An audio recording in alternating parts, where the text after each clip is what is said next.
둘러봐도 보이지 않고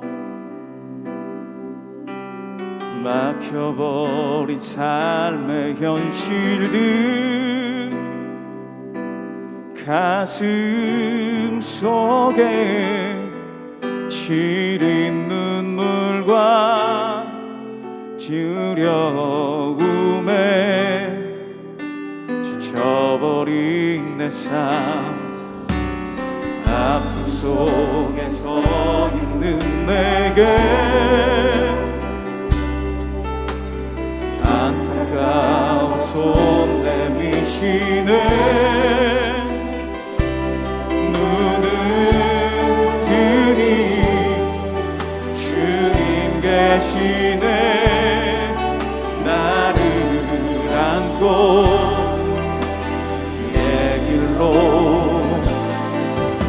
날 인도하시네 지금 이 자리에서 주를 바라보며 지금 이 자리에서 주가 영광 받으시도록 주께 승복하리라 주께 나가리라 지금 이 자리에서 살아내리라. 제8장 수아 사람 빌닷이 대답하여 이르되 네가 어느 때까지 이런 말을 하겠으며 어느 때까지 네 입의 말이 거센 바람과 같겠는가? 하나님이 어찌 정의를 굽게 하시겠으며 전능하신 이가 어찌 공의를 굽게 하시겠는가? 네 자녀들이 주께 죄를 지었으므로 주께서 그들을 그 죄에 버려두셨나니 네가 만일 하나님을 찾으며 전능하신 이에게 간구하고 또 청결하고 정직하면 반드시 너를 돌보시고 네 의로운 처소를 평안하게 하실 것이라. 네 시작은 미약하였으나 네 나중은 심히 창대하리라. 청하건대 너는 예시대 사람에게 물으며 조상들이 터득한 일을 배울지어다.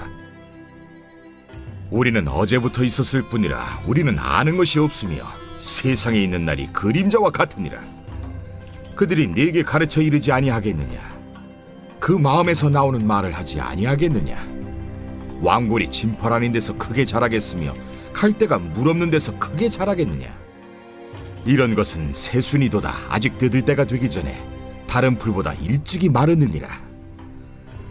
하나님을 잊어버리는 자의 길은 다 이와 같고 저속한 자의 희망은 무너지리니 그가 믿는 것이 끊어지고 그가 의지하는 것이 거미줄 같은즉 그 집을 의지할지라도 집이 서지 못하고 굳게 붙잡아 주어도 집이 보존되지 못하리라. 그는 햇빛을 받고 물이 올라 그 가지가 동산에 뻗으며 그 뿌리가 돌무더기에 서리어서 돌 가운데로 들어갔을지라도 그곳에서 뽑히면 그 자리도 모르는 체하고 이르기를 내가 너를 보지 못하였다 하리니 그 길의 기쁨은 이와 같고 그 후에 다른 것이 흙에서 나리라. 하나님은 순전한 사람을 버리지 아니하시고 악한 자를 붙들어주지 아니하시므로 웃음을 네 입에 즐거운 소리를 네 입술에 채우시리니 너를 미워하는 자는 부끄러움을 당할 것이라. 악인의 장막은 없어지리라.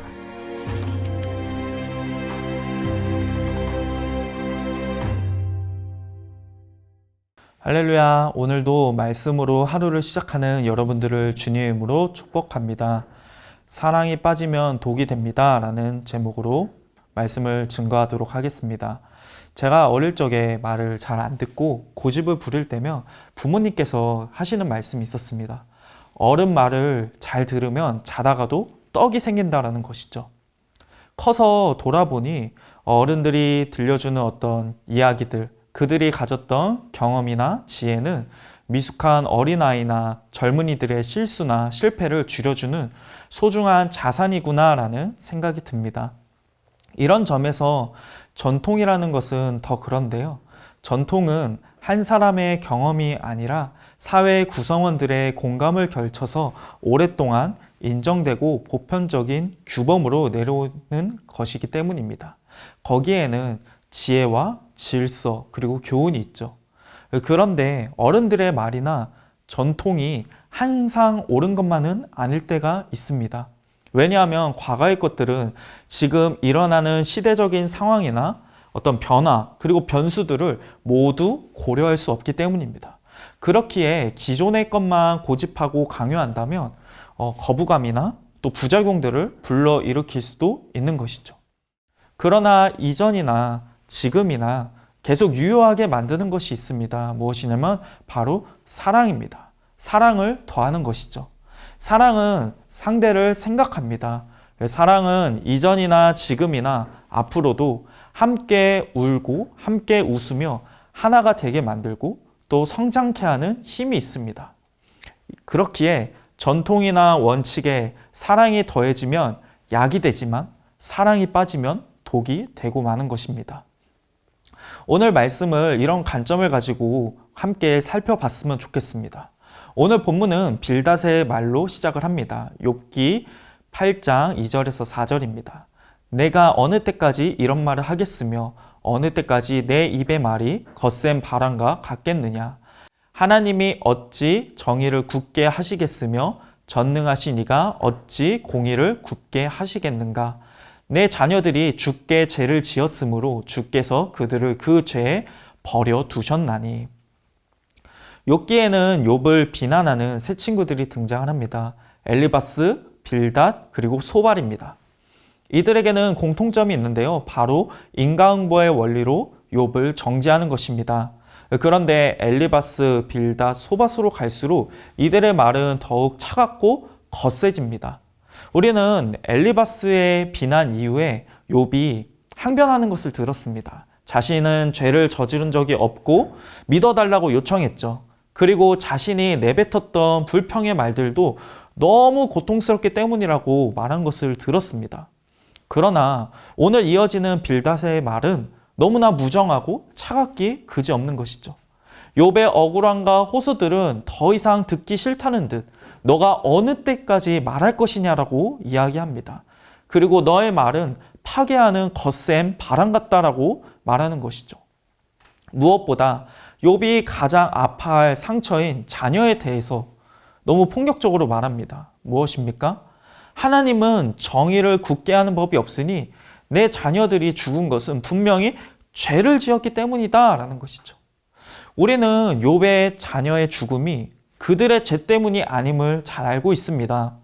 게다가 오늘 본문의 1절을 보면은 빌닷은 수아 사람이라고 말합니다. 수아라는 지역이 어디인지 정확히 알 수는 없지만 확실한 것은 이 빌닷이라는 사람이 욥의 자녀들이 어디서 살았는지, 이 빌닷이라는 사람이 욥의 자녀들이 어떻게 살았는지, 그들이 어떤 죄를 지었는지 직접 옆에서 볼 수 없는 위치에 있었다는 것입니다. 그런데도 불구하고 빌닷은 이미 욥을 죄인 취급하고 있습니다. 그리고 회개를 촉구하는 것이죠. 5절에서 7절입니다. 내가 만일 하나님을 찾으며 전능하신 이에게 간구하고 또 청결하고 정직하면 반드시 너를 돌아보시고 내 의로운 초수를 평안하게 하실 것이라.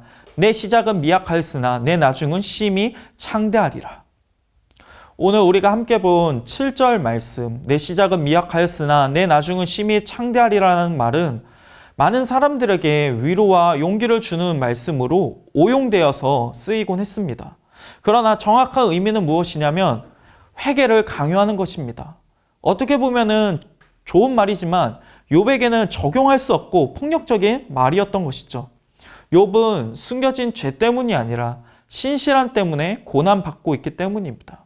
그런 그에게 너가 죄를 저질렀으니 지금은 그 심판으로 인해 미약하지만 돌이키면 하나님이 다 회복시키실 것이다 라는 것이죠. 이쯤 되면 궁금합니다. 빌닷은 욥의 상황을 보지도 못했고 욥의 아픔과 호소를 들었는데도 왜 이렇게 확신에 차서 욥을 비난하고 정죄하는 것일까요? 그것은 빌닷이 신뢰하고 있는 전통 때문입니다. 8절에서 9절입니다. 청하건대 너는 옛시대 사람에게 물으며 조상들이 터득한 일을 배울지어다. 우리는 어제부터 있었을 뿐이라. 우리는 아는 것이 없으며 세상에 있는 날이 그림자와 같으니라. 엘리바스가 앞서서 이제 개인적인 경험과 어떤 환상을 토대로 인과응보의 규범을 내세웠다면 지금 빌닷은 이 인과응보라는 규범이 선조들로부터 내려온 지혜라는 것을 강조하고 있습니다. 빌닷은 지금 이렇게 말하는 것입니다. 내가 아무리 부정하더라도 너는 고작 몇십 년밖에 살지 못하지 않았냐. 하나님의 공의로움과 인과응보라는 법칙은 여러 세대가 걸쳐서 확인된 것이다. 그러니 틀릴 리가 없다. 경솔하게 너의 짧은 경험과 식견으로 지금 이를 판단하지 마라. 너는 분명 잘못한 것이다. 선조들로부터 내려온 전통을 존중하며 회개해야 한다라는 것이죠. 이후에 등장하는 비유들도 마찬가지입니다. 자연을 봐라. 무성한 왕골과 갈대, 해 아래에 있는 식물이 아무리 번성해도 그것을 살게 하는 늪이나 땅이 없으면 금방 시드는 것처럼 지금 너의 상황은 너가 의지해야 하는 하나님을 잊었기 때문이다라고 말하는 것이죠. 13절입니다. 하나님을 잊어버리는 자의 길은 다 이와 같고 저속한 자의 희망은 무너지리니. 빌닷이 언급한 전통과 자연 현상들의 비유는 틀린 말이 아닙니다. 너무나 옳고 이해하기도 좋은 그런 비유들이었습니다. 그러나 문제는 욥에게 해당하지 않는다는 것이죠. 오랜 지혜 그리고 석학 그리고 현인들의 잠언이 모든 상황, 모든 사람에게 적용되는 것은 아니기 때문입니다. 욥기는 성경에서 지혜서에 속합니다. 성경은 크게 두 가지 지혜를 우리에게 알려줍니다. 하나는 규범적인 지혜이고 하나는 반성적인 지혜입니다. 규범적 지혜의 가장 중요한 명제는 세상에는 하나님이 정하신 특정한 패턴이 있다는 것입니다. 빌닷이 이야기한 것이 규범적 지혜입니다. 반면 반성적 지혜는 규칙에 예외가 있다는 것을 알려주거나 규범적 지혜가 말하는 패턴을 다른 시각, 다른 관점에서 바라보는 지혜입니다. 욥이 고백한 것이 그런 것이죠. 하나님은 주시기도 하시고 거두시기도 하시며 복을 주시기도 하고 화를 주시기도 합니다. 이는 하나님께서 뿌린 대로 거둔다는 규범적 지혜의 원리를 초월하여 운행하시는 분이라는 것을 잘 알려줍니다. 지금 빌닷은 전통이라는 강력한 근거로 욥을 공격하고 있습니다. 전통과 원칙에 대한 신념이 강해서 욥의 말이나 상황이 더 이상 눈이나 귀에 들어오지 않고 있습니다. 그저 욥을 굴복시키고자 하는 것이죠. 오늘날로 보면은 뉴스나 유튜브 통계 자료를 들이밀며 봐라 내가 틀렸지 않았냐 라고 하는 것과 같습니다. 우리는 상대를 위한다는 핑계로 굴복시키려고 할 때가 있음을 기억해야 합니다. 아무리 논리적이고 근거가 명확할지라도 사랑이 없으면 상대를 죽이는 독이 될 수 있는 것이죠. 만약에 빌닷의 말대로 하나님께서 정말 인과응보의 원리로 세상을 다스리시고 시시비비를 전부 가리신다면 우리에게 구원은 오지 않았을 것입니다. 그러나 로마서 5장 7절에서 8절은 이렇게 말합니다. 의인을 위하여 죽는 자가 쉽지 않고 선인을 위하여 용감히 죽는 자가 혹 있거니와 우리가 아직 죄인 되었을 때에 그리스도께서 우리를 위하여 죽으심으로 하나님께서 우리에 대한 자기의 사랑을 확증하셨느니라. 하나님은 죄를 묵과하실 수 없는 분입니다. 그러나 우리를 사랑하셨습니다. 우리를 사랑하셨기 때문에 우리를 위하여 죽으셨습니다. 그렇게 공의를 이루시고 우리에 대한 사랑을 확증하신 것이죠. 하나님의 일하심을 우리는 규범적인 지혜의 틀에 가둘 수 없는 것입니다. 성경에 나타난 하나님의 일하심이 실로 그렇습니다. 우리의 고정관념으로는 절대 생각할 수 없는 일을 하십니다. 우리의 고정관념을 흔드시는 것이죠.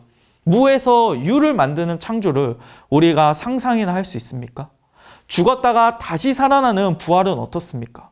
우상을 섬기던 집안의 아들인 아브라함을 믿음의 조상으로 부르는 것이 합당합니까? 거짓말쟁이인 야곱은 어떻습니까? 막내 아들에 불과한 다윗을 왕으로 세운 것은 어떠한가요? 성경을 보면은 우리는 하나님이 어떠한 보편적인 원칙이나 틀에 가두기 어렵다는 것을 발견하게 됩니다. 하나님은 법과 규칙, 도덕성과 같은 개념화되는 것이 아니라 오히려 우리에게 인격적으로 다가오시고 관계를 맺으시며 돌이키게 하시고 온전케 하시는 사랑을 베푸십니다. 인격자라는 것입니다. 이후에 보겠지만 욥기의 결론이 그것을 증명합니다. 하나님께서 욥기의 기도에 응답하심으로 나타나시고 욥을 온전케 하시며 선한 결말을 주시는 것이죠. 말씀을 마무리하도록 하겠습니다. 사랑하는 여러분, 혹시 욥과 같이 답이 없는 자리에서 눈물을 흘리며 아파하는 지체들을 보고 있습니까? 하나님이 우리에게 그러하셨듯이 인격적으로 다가가시길 바랍니다. 함께 울며 사랑으로 위로해 주시길 권면합니다. 아무리 좋은 충고와 조언, 논리적인 답도 사랑이 없으면 독이 되고 맙니다. 여러분의 말과 모든 행동이 하나님의 사랑을 경험케 하는 약이 되기를 축복합니다. 우리 말씀을 기억하며 함께 기도하도록 하겠습니다. 사랑받을 자격 없는 내가 하나님의 한량없는 사랑받았음을 기억하며 누군가에게 사랑을 베풀게 하소서. 아무리 좋고 옳은 것도 사랑에 빠지며 독이 됨을 잊지 않고 모든 것에 사랑을 더하게 하소서. 나에게 인격적으로 다가오신 하나님을 기억하며 누군가에게 사랑으로 다가가 함께 울고 웃는 성도가 되게 하소서.